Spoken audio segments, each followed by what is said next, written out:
भिखारी की सोच। किसी छोटे से गांव में एक भिखारी रामू रहता था। उसका जीवन बेहद कठिन था। उसके पास न घर था, न खाने के लिए पैसे, और न ही कोई जो उसे सहारा देता। वह गांव के मंदिर के बाहर बैठकर दिन भर भीख मांगता और रात होते ही मंदिर के एक कोने में सो जाता। लोग उसे तुच्छ समझते और उसे दुत्कारते थे, परंतु रामू की सोच और दृष्टिकोण बिल्कुल अलग था। मंदिर के बाहर लोग पूजा करने आ रहे थे। रामू अपनी फटी पुरानी चादर ओढ़े एक कोने में बैठा था। हर आने जाने वाले से वह 1 रुपया दे दो की गुहार लगाता। कुछ लोग उसे कुछ सिक्के दे जाते, जबकि कुछ लोग उसे नजरअंदाज कर देते। रामू के मन में हमेशा यही सवाल उठता था कि लोग उसे इतना तुच्छ क्यों समझते हैं। वह सोचता, क्या गरीबी इंसान की इज्जत छीन लेती है? क्या मेरे अंदर कोई इंसानियत नहीं बची? रामू ने अपने जीवन में बहुत कुछ सहा था। कभी वह भी एक साधारण किसान था। उसके पास खेत, परिवार और खुशहाल जीवन था। पर एक अकाल ने सब छीन लिया। पहले जमीन गई, फिर परिवार, और अब वह इस मंदिर के बाहर बैठा अपने जीवन की गाड़ी खींचने की कोशिश कर रहा था। दूसरा दिन, एक अनजान व्यक्ति की मदद। एक नौजवान लड़का मोहन मंदिर आया। वह बहुत परेशान लग रहा था। रामू ने उससे पूछा, बेटा क्या बात है, इतने परेशान क्यों हो? मोहन ने कहा, बाबा मेरी परीक्षा है और मेरी किताबें खो गई हैं। अब मैं पढ़ नहीं पाऊंगा। रामू ने अपनी झोली में से कुछ सिक्के निकाले और कहा, ये ले बेटा, इन पैसों से किताबें खरीद ले। मोहन ने आश्चर्य से पूछा, बाबा आपके पास तो खुद कुछ नहीं है, फिर भी आप मेरी मदद क्यों कर रहे हैं? रामू मुस्कुराया और बोला, बेटा भले ही मेरे पास कुछ नहीं है, पर मेरी सोच और इंसानियत कभी गरीब नहीं हो सकती। गांव वालों की सोच का बदलना। मोहन ने यह बात गांव में सभी को बताई। लोग सोच में पड़ गए। उन्हें समझ आया कि रामू भिखारी जरूर है, पर उसकी सोच बहुत महान है। उन्होंने निर्णय लिया कि रामू की मदद करनी चाहिए। गांव वालों ने मिलकर एक योजना बनाई। उन्होंने रामू के लिए एक छोटी सी दुकान खोलने का विचार किया, ताकि वह भीख मांगने की बजाय आत्मनिर्भर बन सके। रामू का नया जीवन। धीरे धीरे रामू ने अपनी मेहनत और लगन से दुकान चलानी शुरू की। वह अब खुश रहने लगा। लोग उसकी इज्जत करने लगे। रामू की दुकान और संघर्ष। गांव वालों ने जो छोटी सी दुकान रामू के लिए शुरू की थी, वह अब उसकी नई पहचान बन गई थी। दुकान भले ही छोटी थी, लेकिन रामू ने उसे ईमानदारी और मेहनत से चलाना शुरू कर दिया। वह सुबह सुबह अपनी दुकान खोलता और अपने ग्राहकों का मुस्कुराकर स्वागत करता। शुरुआत में दुकान पर कम ग्राहक आते थे, क्योंकि लोगों को रामू की काबिलियत पर विश्वास नहीं था। परंतु धीरे धीरे रामू ने अपनी ईमानदारी और अच्छे व्यवहार से सबका दिल जीत लिया। वह हर ग्राहक से एक जैसा व्यवहार करता, चाहे वह अमीर हो या गरीब। रामू अक्सर दुकान पर बच्चों को बैठाकर उनकी बातें सुना करता। वह उन्हें समझाता कि शिक्षा का महत्व कितना बड़ा है। एक दिन एक बूढ़ा व्यक्ति रामू की दुकान पर आया। उसने रामू को गौर से देखा और कहा, तुम रामू हो ना, वही किसान जिसने अकाल में अपनी जमीन खो दी थी? रामू ने सिर झुका लिया। हाँ बाबा, वही हूं। बूढ़ा आदमी बोला, तुम्हारी हालत देखकर बहुत दुख हुआ था, लेकिन आज तुम्हें इस दुकान पर मेहनत करते देख गर्व हो रहा है। रामू मुस्कुराया और बोला, बाबा मैंने जिंदगी से सीखा है कि मेहनत और सच्चाई से बड़ा कोई धन नहीं। भले ही मैं गरीब था, पर मेरी सोच हमेशा अमीर थी। एक दिन रामू को पता चला कि गांव में एक बड़ा व्यापारी आ रहा है, जो अपनी दुकानें खोलकर छोटे व्यापारियों को खत्म कर देता है। रामू के लिए यह बड़ी चिंता की बात थी। उसने सोचा कि अगर उस व्यापारी ने यहाँ दुकान खोली तो उसकी दुकान का क्या होगा। गांव वाले भी चिंतित थे। उन्होंने रामू से पूछा, तुम क्या करोगे रामू? वह आदमी बहुत बड़ा व्यापारी है। रामू ने शांत स्वर में कहा, डरने से कुछ नहीं होगा। अगर हम सब मिलकर काम करेंगे तो कोई भी हमारी मेहनत को हरा नहीं सकता। साझेदारी की ताकत। रामू ने गांव वालों को एकजुट किया और एक योजना बनाई। उन्होंने तय किया कि सभी छोटे व्यापारी मिलकर एक सहकारी संस्था बनाएंगे। इस संस्था के माध्यम से वे अपने सामान की कीमत तय करेंगे और ग्राहकों को बेहतर सेवाएं देंगे। रामू ने अपनी दुकान को और बेहतर बनाने के लिए नई चीजें लानी शुरू की। उसने बच्चों के लिए टॉफियां, किताबें और स्कूल की जरूरी चीजें रखना शुरू किया। साथ ही उसने गरीबों के लिए मुफ्त भोजन की व्यवस्था भी शुरू की। जब बड़ा व्यापारी गांव में आया तो उसने देखा कि रामू और गांव वाले एकजुट होकर काम कर रहे हैं। गांव के लोग अब अपने ही गांव के व्यापारियों से सामान खरीद रहे थे। व्यापारी को कोई फायदा नहीं हुआ और वह गांव छोड़कर चला गया। अब रामू भिखारी नहीं था, वह गांव का सम्मानित व्यक्ति बन गया था। उसकी दुकान केवल सामान बेचने की जगह नहीं थी, बल्कि गांव के लिए एक ऐसा स्थान बन चुकी थी जहां लोग बैठते, बातें करते और सीखते। रामू की ईमानदारी और मेहनत की कहानी अब गांव की सीमाओं को पार कर चुकी थी। आसपास के गांवों से लोग उसे देखने और उससे प्रेरणा लेने आने लगे। रामू अब सिर्फ एक दुकानदार नहीं था, वह एक प्रेरणा बन चुका था। रामू ने अपने अनुभवों को दूसरों तक पहुंचाने का निश्चय किया।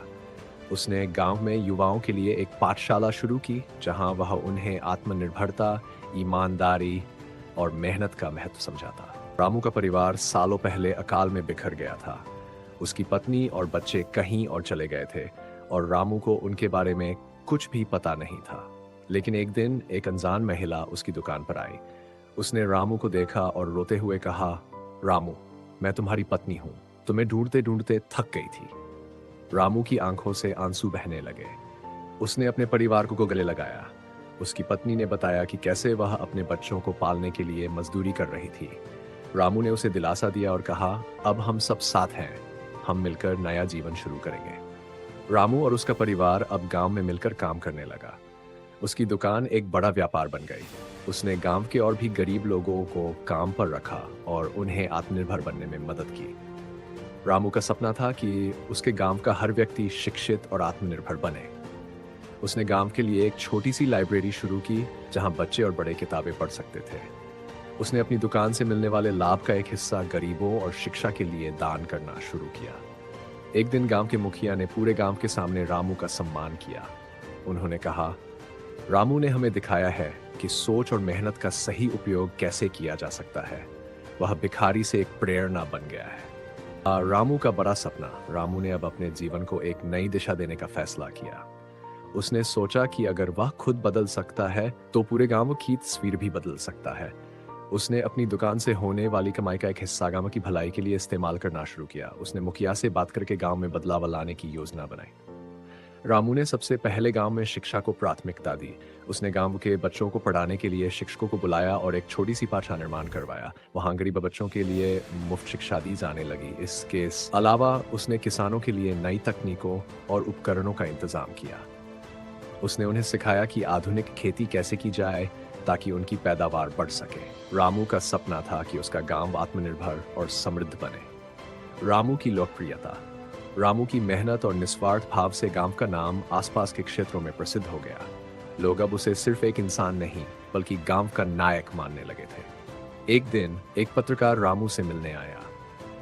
उसने पूछा, रामू, आपने अपने जीवन में इतनी बड़ी सफलता कैसे हासिल की? रामू ने मुस्कुराते हुए जवाब दिया, मेरे पास कुछ नहीं था, लेकिन मेरी सोच और मेहनत ने मुझे ये सब दिया। मैंने सीखा कि अगर हम दूसरों की मदद करें तो हमारा जीवन भी बदल जाता है। एक दिन गांव में बाढ़ आ गई। गांव के कई घर डूब गए और लोग बेघर हो गए। रामू ने तुरंत पहल की और गांव वालों की मदद के लिए आगे आया। उसने अपने घर और दुकान को एक शरणस्थल में बदल दिया, जहां लोग सुरक्षित रह सकें। रामू ने अपने संपर्कों का इस्तेमाल करते हुए सरकारी मदद मंगवाई और गांव को दोबारा बसाने का काम शुरू किया। उसने गांव वालों को हिम्मत दी और उन्हें अपने पैरों पर खड़ा होने में मदद की।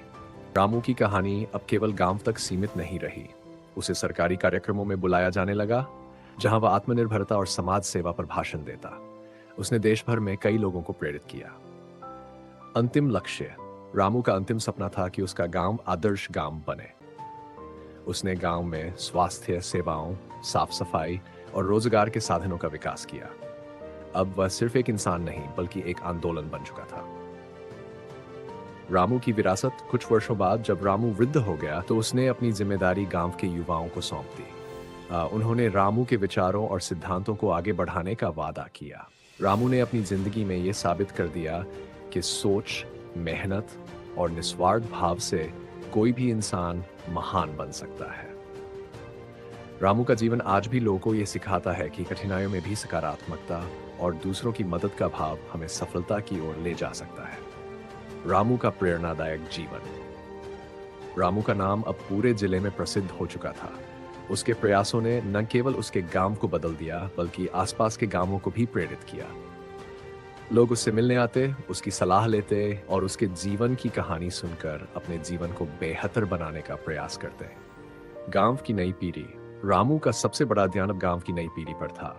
उसने युवाओं को रोजगार के अवसर उपलब्ध कराने के लिए एक प्रशिक्षण केंद्र शुरू किया। यहाँ बच्चों और युवाओं को विभिन्न कौशल जैसे कि सिलाई, कढ़ाई, खेती की नई तकनीकें और छोटे व्यवसाय चलाने की ट्रेनिंग दी जाती थी। रामू ने कहा, अगर बच्चों और युवाओं को सही दिशा और शिक्षा दी जाए तो वे हर मुश्किल को पार कर सकते हैं। मेरा सपना है कि हमारे गांव के बच्चे आगे चलकर पूरे देश का नाम रोशन करें। रामू का परिवार और नई जिम्मेदारियां। रामू का बेटा, जो अब बड़ा हो चुका था, अब अपने पिता के आदर्शों पर चलने लगा। उसने रामू के कार्यों में अपनी भागीदारी शुरू की और गांव के विकास में नई तकनीक और सोच का उपयोग किया। रामू का परिवार अब उनके काम को आगे बढ़ाने के लिए पूरी तरह से समर्पित हो गया था। पुरानी यादें और नई प्रेरणा। एक दिन रामू मंदिर के उसी कोने में बैठा जहां वह कभी भीख मांगा करता था। उसने अपने पुराने दिनों को याद किया और भगवान का धन्यवाद किया। वह अपने गांव वालों को देखकर खुश था, जो अब खुशहाल और आत्मनिर्भर हो चुके थे। उसने गांव के बच्चों को बुलाया और कहा, मैंने अपना जीवन बहुत संघर्ष में बिताया, लेकिन मैंने कभी उम्मीद नहीं छोड़ी। हमेशा याद रखना, इंसान की सबसे बड़ी ताकत उसकी सोच होती है। कुछ समय बाद रामू को सरकार की ओर से राष्ट्रीय समाज सेवा पुरस्कार से सम्मानित किया गया। इस सम्मान ने उसकी कहानी को देश भर में पहुंचा दिया। हर कोई रामू को जानने लगा और उसकी सोच और कामों को अपनाने की कोशिश करने लगा। रामू ने इस अवसर पर कहा, यह पुरस्कार मेरा नहीं है, यह मेरे गांव और उन लोगों का है जिन्होंने मुझ पर विश्वास किया। हमारी सच्ची जीत तब होगी जब हर गांव आत्मनिर्भर बनेगा। रामू का योगदान हमेशा अमर रहेगा। कहानी का समापन। रामू ने अपने जीवन के अंत तक दूसरों की सेवा और प्रेरणा देने का काम जारी रखा।